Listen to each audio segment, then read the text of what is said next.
314. Blessed are the peacemakers. Presence of God, O Holy Spirit, help me to establish my heart in peace. Meditation. 1. A soul who has tasted God, under the influence of the gift of wisdom, looks at the world with the eyes of God, and therefore is able to judge all things secundum rationis divini. St. Thomas EEAEA, Q.45, A.3, Ad 3, by divine principles, according to supernatural motives, and not according to limited human reasoning. These are the truly wise judgments that we can never formulate without the help of the Holy Spirit.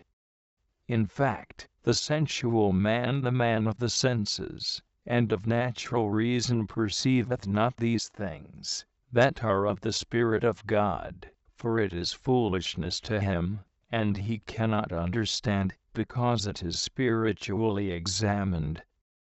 But the spiritual man, the man of faith, guided by the Holy Spirit, judgeth all things. 1 Cor 2:14.15. He judges all things in relation to their supreme cause, God. Therefore, he directs all his acts and orders everything in his life according to God. From this order, the only true order, comes peace, the fruit of the wise direction of the gift of wisdom. Hence, the man who habitually lives under the influence of this gift is a peaceful man par excellence. His heart is established in peace.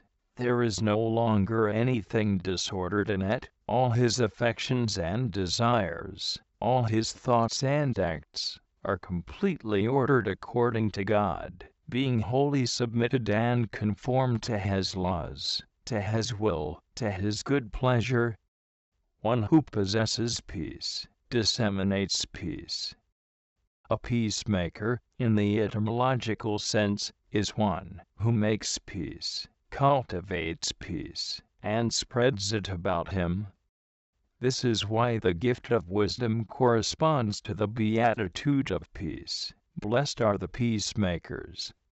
Only one who lives under the influence of this gift can truly judge and regulate everything according to God, so that nothing, not even suffering, can disturb his interior peace, for he knows that even the most painful happenings are permitted and ordered by God, for the good of his elect. To them that love God, all things work together unto good. Rom 8:28. In this way the gift of wisdom gives a note of sweetness, not only to our prayer, but also to our practical life. Under the influence of this gift, says St. Thomas, what is bitter becomes sweet, and weariness becomes repose. 4.45, A.3, Ad 3.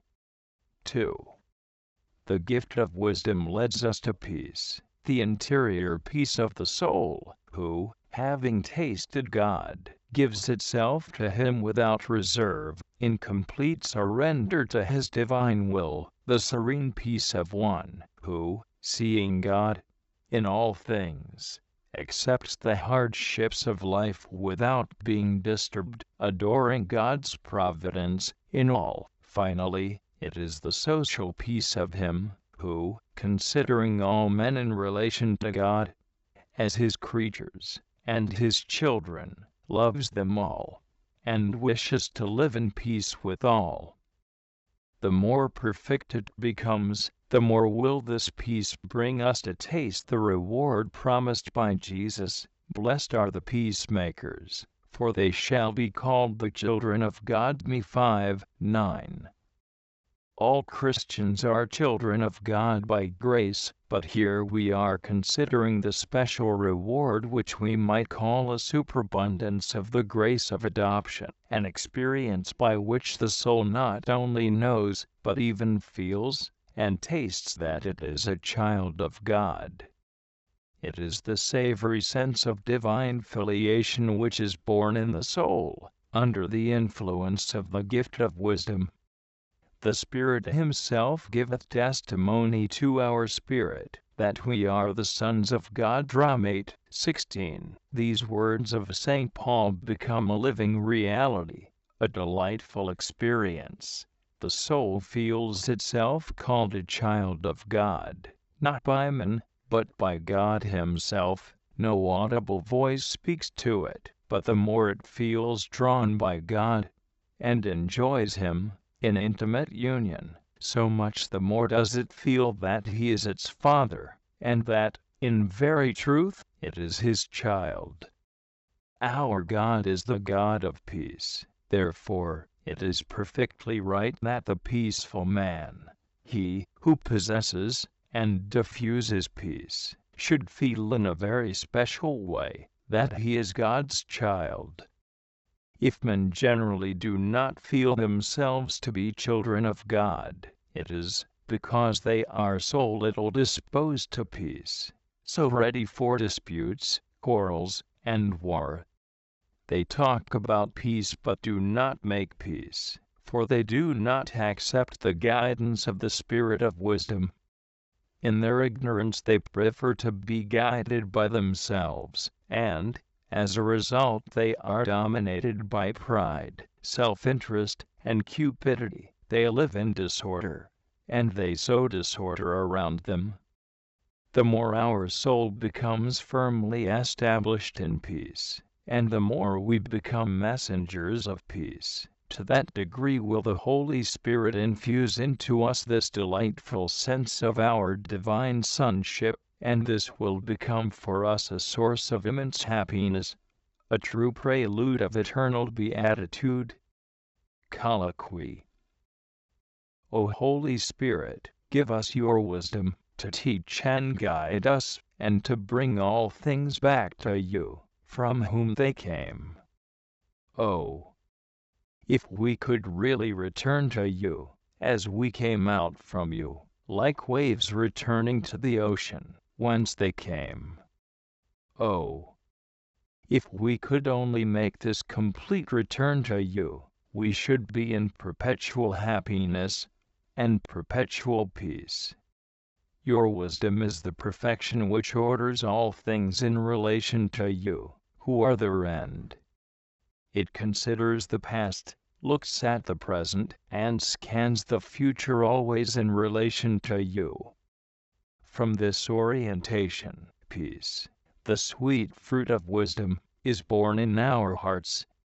He who possesses this peace is always serene. He is not troubled by the past or the present, and he looks peacefully toward the future, because he knows that everything is permitted and arranged by your sovereign goodness.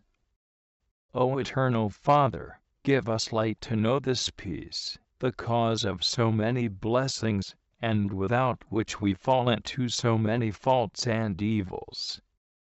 Oh, why can I not communicate this peace to every creature? If I were what I should be, I certainly could diffuse it everywhere. O Lord, give me your peace, the peace of a heart which lives united to you, for of myself I can have no good, and without you I cannot have peace. Saint Mary Magdalene Dei Pazzi. O most benign Jesus, give me above all desires the desire to rest in you, and in you let my heart find peace. You are the true peace of the heart, you are its only refuge. Without you all things are difficult and troubled. In this peace, then, that is, in you, the one sovereign eternal good, I will sleep, and take my rest in it. High 15:4